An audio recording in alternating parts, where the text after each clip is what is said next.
साथियों, dairy sector में जिन पशुपालकों को लाभ हो रहा है उसमें से ज्यादातर छोटे किसान ही है। किसी के पास 3 पशु हैं, 4 पशु हैं, किसी के पास 5, किसी के पास 7 और ऐसा करीब करीब पूरे देश में ही है। यहां कच्छ की बन्नी भैंस, ये हमारी बन्नी भैंस तो दुनिया में अपना नाम कमा रही है। कच्छ में तापमान चाहे 45 डिग्री हो या फिर तापमान 0 से नीचे हो, बन्नी भैंस आराम से सब कुछ सहती है और बहुत मौज से रहती है।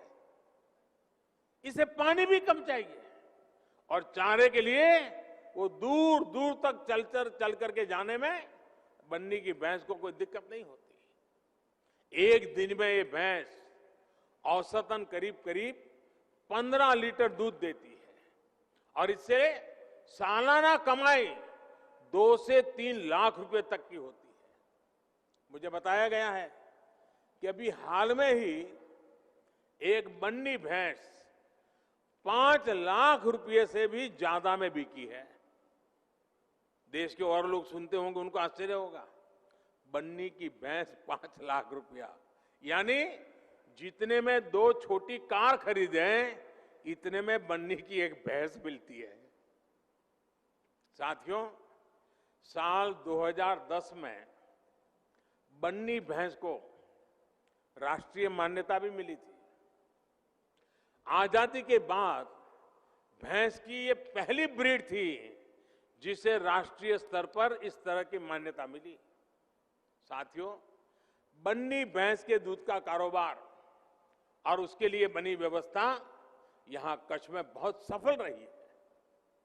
देश में बाकी जगह पर भी दूध उत्पादक और दूध का व्यवसाय करने वाला प्राइवेट और कोऑपरेटिव सेक्टर दोनों एक दूसरे से जुड़े हैं और एक बेहतरीन सप्लाई चेन उन्होंने खड़ी की है। इसी तरह फल सब्जी से जुड़े व्यवसाय में भी ज्यादातर बाजारों पर सरकारों का सीधा दखल नहीं है।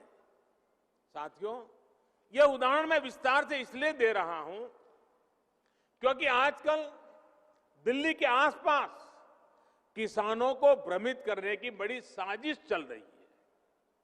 उन्हें डराया जा रहा है कि नए कृषि सुधारों के बाद किसानों की जमीन पर दूसरे कब्जा कर लेंगे। भाइयों बहनों, मैं आपसे जानता हूं, क्या कोई डेयरी वाला आपसे दूध लेने का कॉन्ट्रैक्ट करता है तो आपकी गाय भैंस ले जाता है क्या? कोई फल सब्जी खरीदने का उद्यम करता है तो क्या आपकी जमीन ले जाता है? क्या आपके प्रॉपर्टी उठा के ले जाता है क्या? साथियों, हमारे देश में डेयरी उद्योग का योगदान कृषि अर्थव्यवस्था के कुल मूल्य में 25% से भी ज्यादा है। ये योगदान करीब करीब 8 लाख करोड़ रुपए होता है। दूध उत्पादन का कुल मूल्य अनाज और दाल के कुल मूल्य से भी ज्यादा होता है।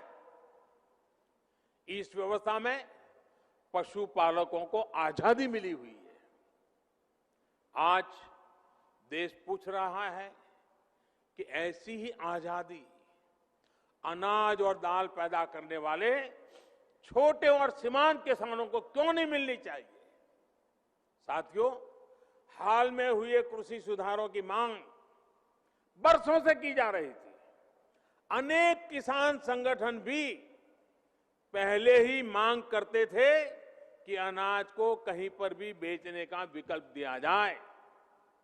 आज जो लोग विपक्ष में बैठकर किसानों को भ्रमित कर रहे हैं, वो भी अपनी सरकार के समय इन कृषि सुधारों के समर्थन में थे, लेकिन अपनी सरकार के रहते वो निर्णय नहीं ले पाए, किसानों को झूठे दिलासे देते रहे।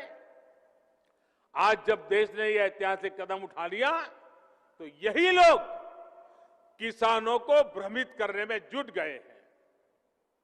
मैं अपने किसान भाई बहनों से फिर एक बार कह रहा हूं, बार बार दोहराता हूं कि उनकी हर शंका के समाधान के लिए सरकार 24 घंटे तैयार है।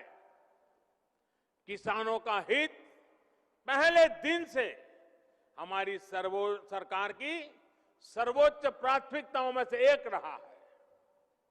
खेती पर किसानों का खर्च कम हो, उन्हें नए नए विकल्प मिले, उनकी आय बढ़े, किसानों की मुश्किलें कम हो, इसके लिए हमने निरंतर काम किया है। मुझे विश्वास है हमारी सरकार की ईमानदार नीयत, हमारी सरकार के ईमानदार प्रयास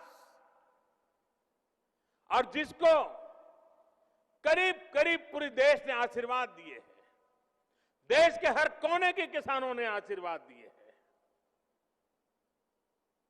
मुझे विश्वास है कि किसानों के आशीर्वाद की ये ताकत, देश भर के किसानों के आशीर्वाद की ताकत,